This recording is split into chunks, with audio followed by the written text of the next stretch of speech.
Ashama kam jirtu daawwattoota YouTube Margaan Gaasuu official har'a kan hin dhufeef dhimmoota gara afurii shanii gaggabaabsee waan hin qabadhe keessaa waan hin isinitti himu jira. Inni jalqabaa sirna galataati. Guddaa galatoomaa isiniin jechuun barbaada.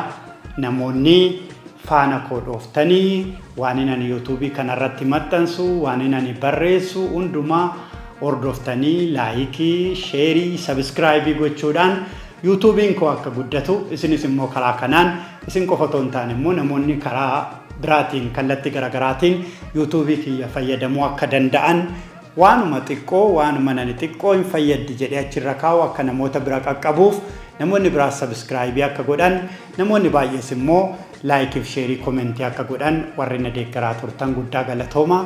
Amma YouTubein koo monitaraayizii ta'eera. Monitaraayizii jechuun dhaabbata YouTube faana walii galtee hundumaa kan narraa barbaachisu hundumaa xumureen jira. Ammaan booda caala jabaadhee hojjechuutu narraa eegama jechuudha.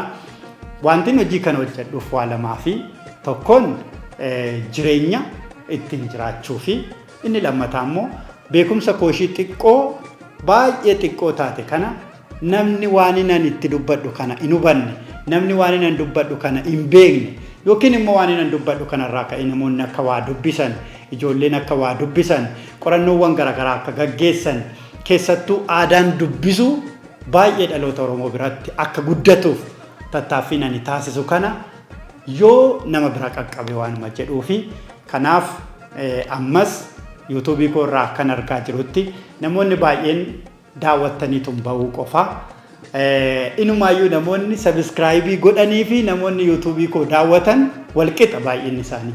Kanaaf sabiskiraaybii gochuun waan na fayyaduuf sabiskiraaybii gochuun hojii koo caalatti guddisaa waan deemuuf ammas namoonni YouTube koo seentanii daawwattaniituma qofa baatan daawwachuun akkuma jirutti ta'e sabiskiraaybiis akka gootan laayikii fi sheeriis akka gootan kabaja guddaadhaan garanumaan isin gaafadha.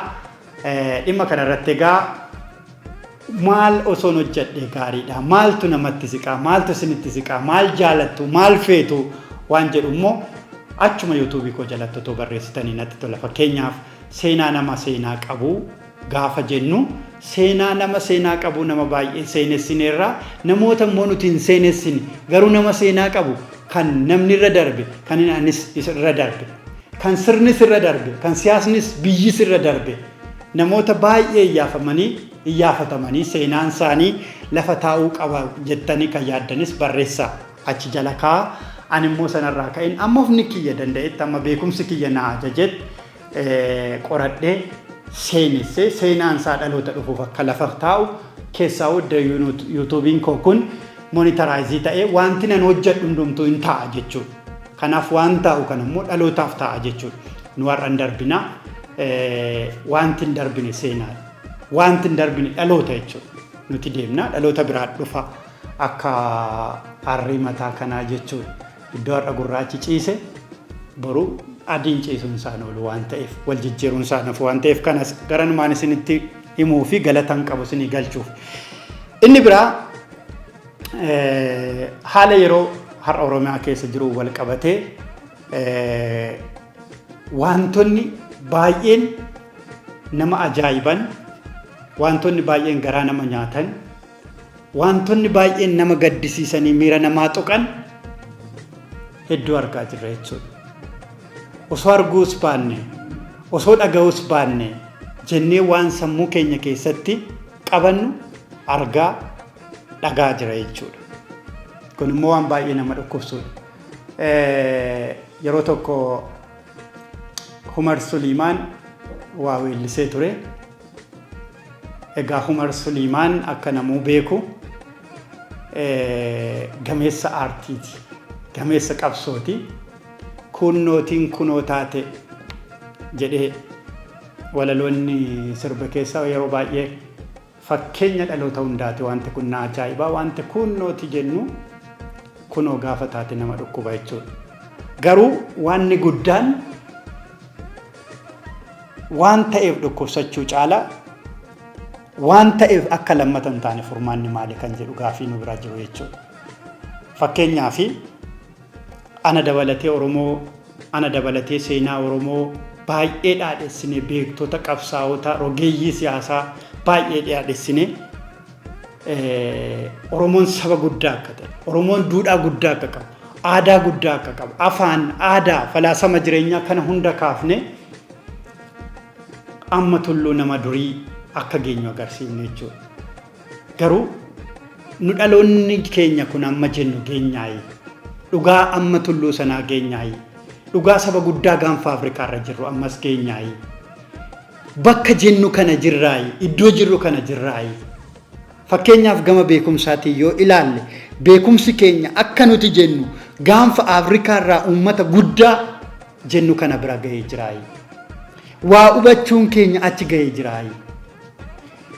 Duudhaa abbaa keenyaa haadha keenyaa achi as dhufteerraa dhaalle nu biratti hin cabne nu biratti hin banne nu duudhaarra hin tarkaaffanne dhuguma gootummaan keenya iddoo durii jiraayi. Dhugumas sabni keenya quba wal qabaayi kan jedhu gaafiidha jechuudha. Fakkeenyaaf asitti fakkeenya gabaabduu tokko isinii fudhadheen darbe.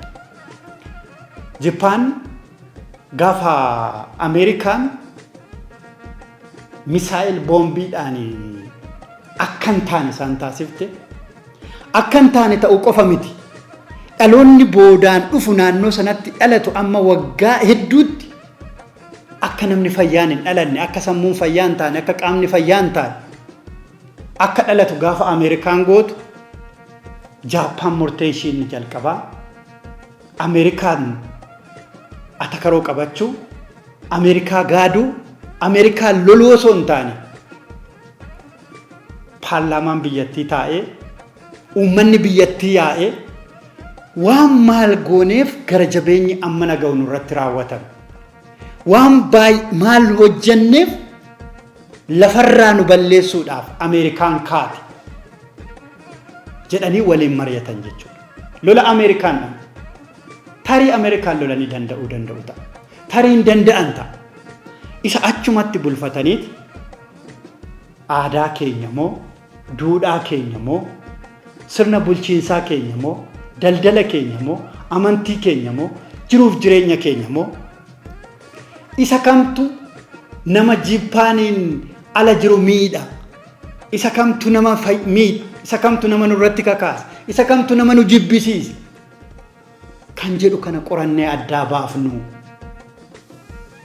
yoo nuti nagaa taane namni fayyuma bahee dhufee nun akkas nun godhu jedhaniiti dhaloonni taa'ee mari'atee namoonni yoo kitaaba argattan Japan akkamitti guddatte jedhu too dubbistanii natti tola taa'anii ilaalanii rakkoo keenya isa waliin qabnu isa addunyaatti nu geessu isa addunyaan nu lolchiisu haa furannu yoo rakkoo nama faana qabnu furanne nu furamna jedhanii haasa'uudhaan Japan deebitee ofitti dubbatte deebitee keessa ofii akka kitaabaa garagalchitee ilaaltee booda Ameerikaa garaa nyaatte jechuudha. Booda Ameerikaa gaabbisiifte jechuudha. Waraanaan miti garuu waan nama faana qabnu fakkeenyaaf nuti hiriyaadhaan wal dhabna ollaa wal dhabna yoo taane dursine maaliifan ollaaf wal dhaba kan jedhu ofii keenya yoo ilaalle rakkoo isaa barraan furmaata kennina jechuudha. Namni dhukkubsate dawaa argachuudhaaf dhukkuba isaa beekuu qaba jechuudha. Itti machuu qaba jechuudha nama wayii yoo kana hin fayya jechuudha. Kanaaf waan ni ta'e hundisaa akkuma ta'etti ta'e nu maal goone ammoo maal gochuu dandeenya maal gochuu otoo qabnuu dhiifne ofii keenya akka fandishaa eelee irratti akaanii kana xaaxofne addaan bittimne nama dhiisiiti goondaanuu ciisan dhoowwiti ammaan booda jechuudha. Kana ilaaluun gaarii. Yeroo baay'ee falaasama tokkummaa gaafa jedhamu tokkummaa kana yeroo baay'ee dubbatamee nuffamee bira darbamee tokko ta'uun mana tokkotti galuu miti. tokko ta'uun gaafa rakkoo walii dhufe walii birmachuudha jechuudha. Wajjin dhaabbachuudha jechuudha.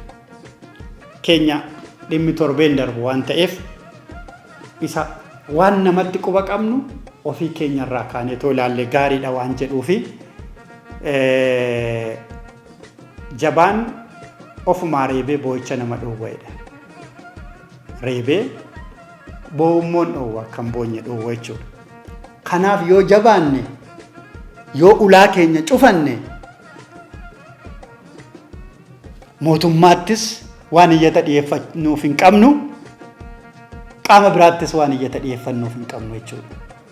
Jabaa fakkeenyaaf gufuullee saba Oromoo mana ga'u dhiisaati. Gufuu guyyaa tokko miila namaa dhoofte yookaan buqqisanii kaasan yookaan irraa goran guyyaa biraa jechuudha. Gufuullee. Kanaaf yoo nuti jabaanne akka gufuu sana yookiin buqqisanii yookiin immoo nurraa goran jechuudha. Kanaaf keessaa dhaloonni kun kanarratti hojjechuun gaariidha. Inni biraa